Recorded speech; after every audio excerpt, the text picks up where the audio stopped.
Be clear in your mind in what you intend to achieve.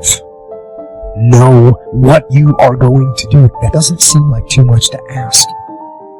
But how often do we see people going through their lives without knowing what they are trying to do, without having any intent, without having a clear mission?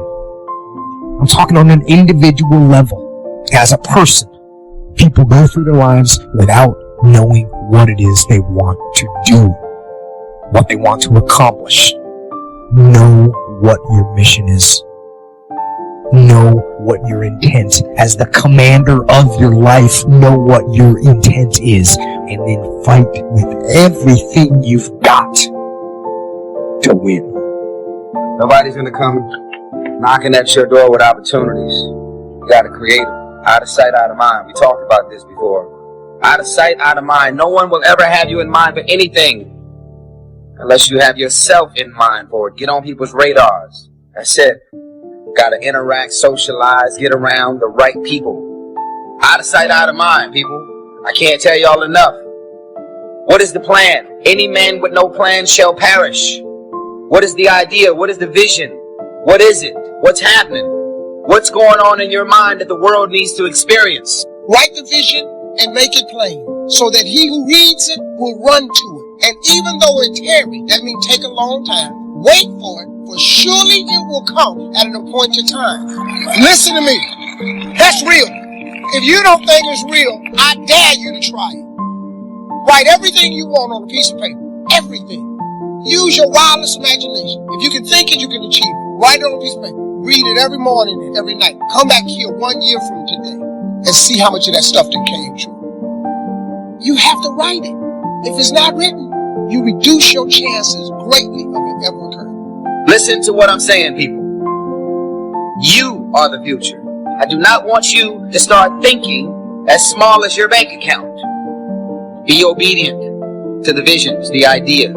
Move on them. Out of sight, out of mind. It's grind season. It's hustle season. I need to awaken the beast inside of you.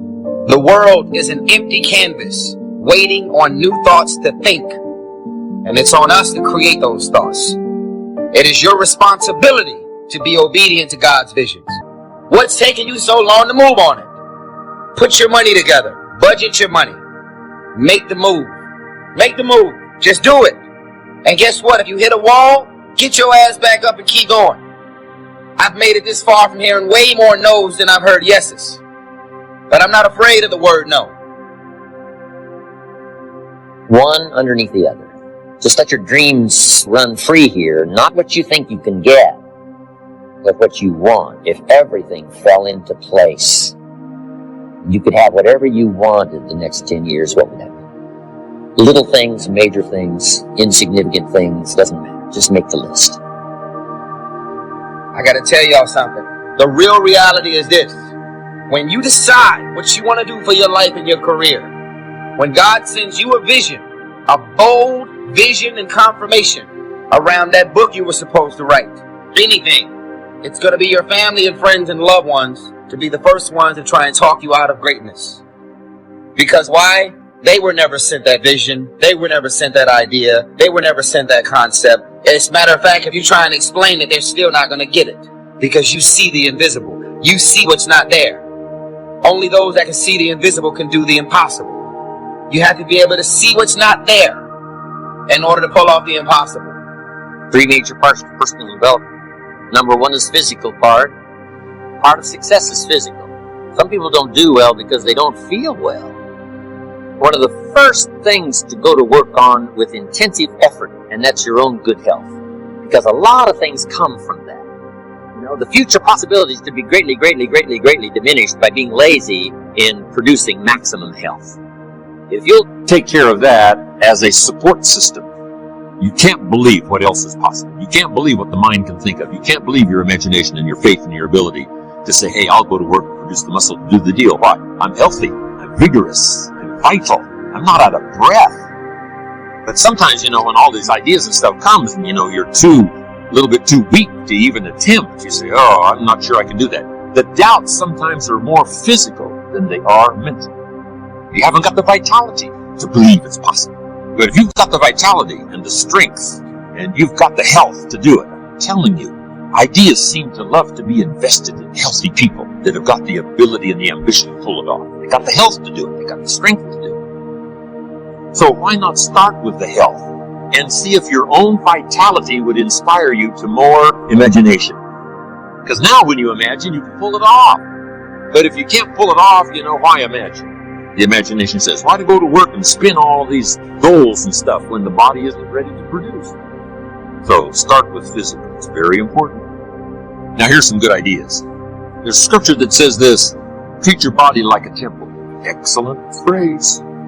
A temple meaning something you take extremely good care of. Treat your body like a temple. How would you? Here's why. The body and the mind work together. The body and the physical and the health is a support system for the mental that can dream, that can think, that can ponder, that can wonder, that can design, that can believe, that can have the spirit, all that's possible in terms of emotional content. But now, since the mind and the body work together, you've got to take care of the body as a support system. One wise man said sometimes the spirit is willing, but the body is weak. See, that's a sad combination, a willing spirit and a weak body. Sad. You wake up in the morning, right? The mind says, let's go get him. The body says, I can't even get out of bed.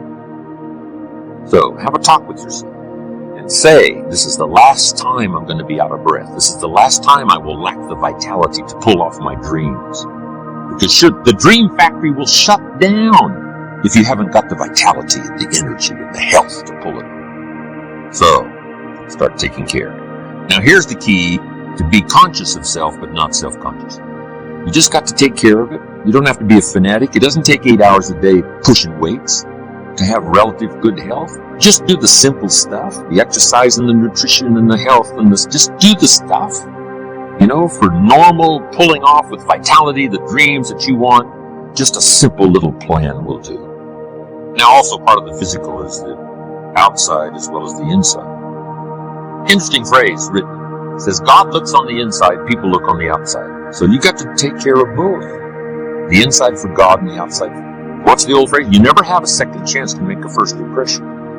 So the outside appearance is also valuable as well as the inside vigor and vitality. Somebody says, well, people shouldn't judge you by your appearance. Let me give you a clue. They do. Can't bypass that. Now, of course, when people get to know you, they'll judge you by more than just how you appear. But physical, outside, inside. Here's what's good advice. Make sure the outside is an excellent reflection of the inside. Take care of both. So first, in personal development, on these three parts is physical. Here's the second, spiritual. I am a believer that humans are a special creation. I don't ask other people to adopt my belief, but I simply am a believer that humans are unique among all life forms. We're affected by how we feel, attitude. This is the emotional part. We need the intellectual part to set sail. So as the winds blow, we can still get where we want to go. Redefine, keep strengthening our psychological and philosophical guidance system. But now we're also affected by the emotions. That's the power. 4 things to consider on attitude and how you feel. Here's number 1. It's how you feel about the past.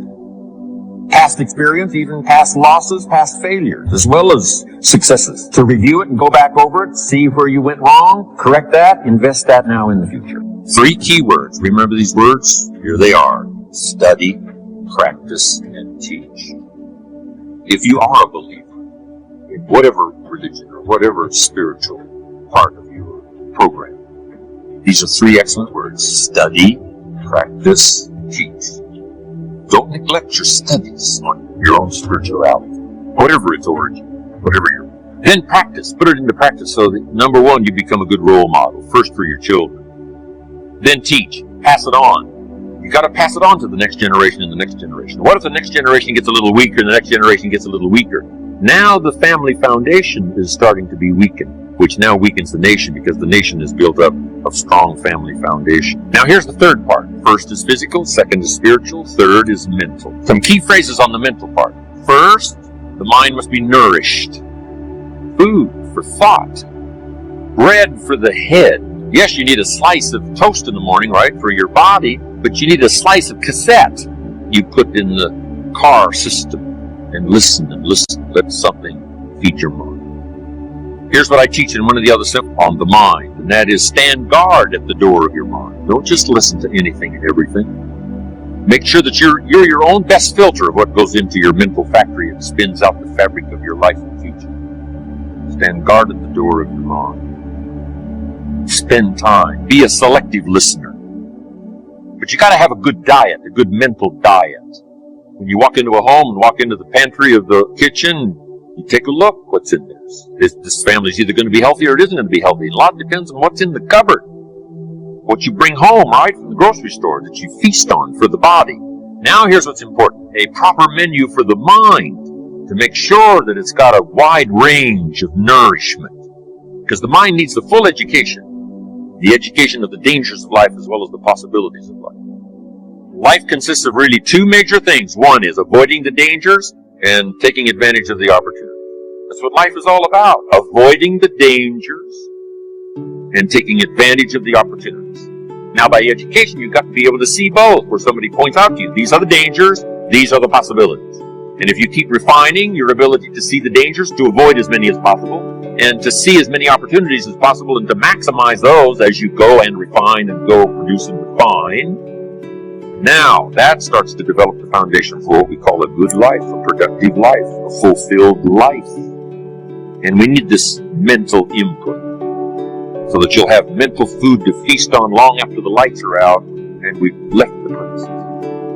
Now, we also need mental exercise. We talked about debate earlier. That's good mental exercise. Is it or isn't it? Here's what's important: to debate with yourself, to look at both sides of the issue. You must be a student of tragedy as well as triumph. You must be a student of ill as well as good. Ideas. Learning to debate with yourself what's good, what's bad, what's good for you, what isn't good for you. Keep your mind vigorous. Study evil as well as good. You need a good library. And in this library, you need all kinds of persons. You need a book on Gandhi and you need a book on prayer. Gandhi to show you how high and lofty someone's ambitions that are noble can go, and the other one to show you how despicable and low someone can sink in terms of pure evil embodied in it. Don't be afraid of the debate. Don't be afraid of the health debate. Don't be afraid of the religious debate, the spiritual debate. Don't be afraid of something you believe in to be challenged. Because that's where the vigor and the flourishing of something is. That it survives the debate. If it survives the debate, it's a pretty good idea. Okay. Mental exercises. So, feed the mind, debate, exercise, a continual diet. Can't go too long in between the classes, schools, seminars, and the sermons, where things are being taught about. Here's what else is important. You got to go to everything you can afford. Have a good plan, weekly plan, monthly plan to go to a variety of things. Go to a variety of things. Go to a variety of things. And don't miss the chance. Even if you're involved in a certain company and they say, we're going to have a training class, you say, I've been to one of those. I'm asking, you got to go again, and you got to go again. You can't get it all the first time. When they call a little training class, make sure you're there. Here's why. Some of them are going to be life-changing. And you don't know which experience is going to be life-changing. You can't pick the one. You just got to go.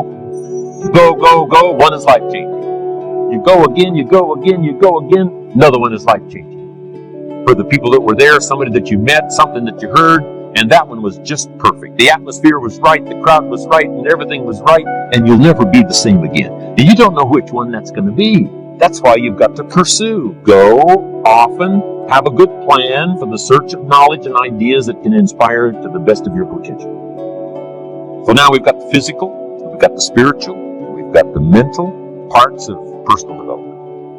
Don't live in the past, and don't carry the past around like a burden, but simply use your past as one of your mentors to help refine mistakes, make some changes that you can invest now in the future.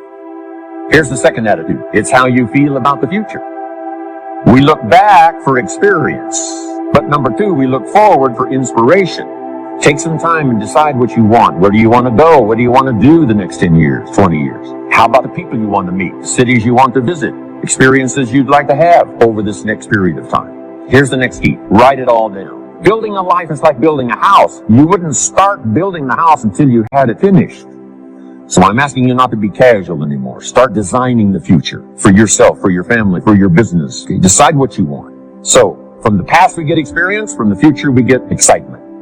Now here's the next advice. Put everything on your list of goals. Little things, insignificant to someone else but important to you. So set goals. Set the goals that'll turn you on, goals that'll get you excited. Put everything on your list. Now, here's the next attitude. It's very important how you feel about everybody.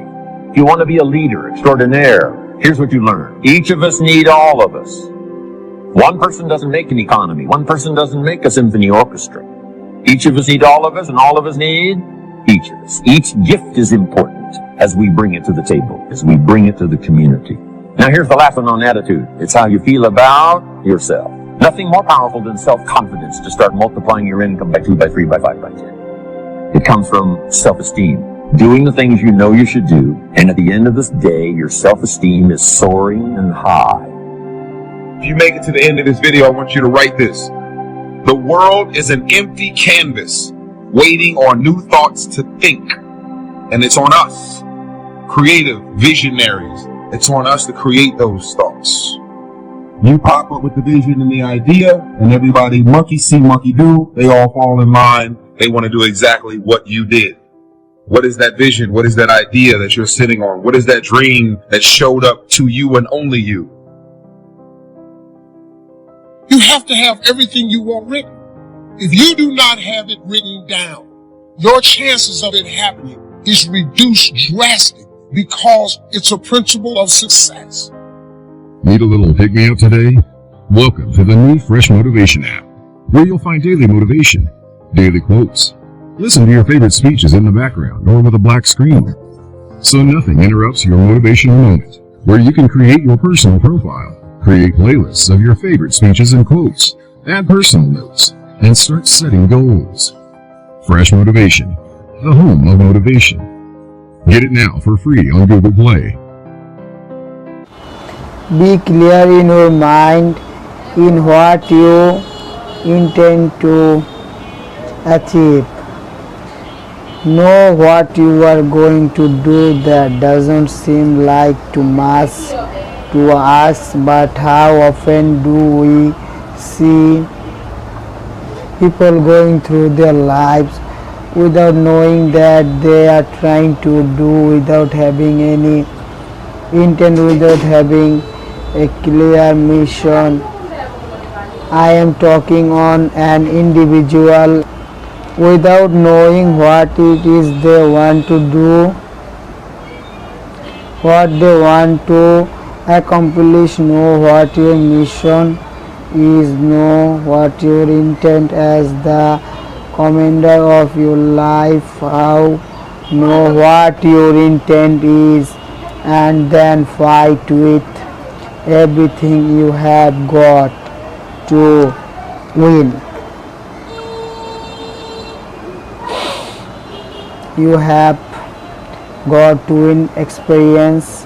Write the vision and make it plain so that he who reads it will run to it, and even throw it card that may take a long time. Wait for it, for surely it will come at an appointed time. Listen to me, that's real. If you don't think it's real, I dare you to try it. Write everything you want on piece of paper.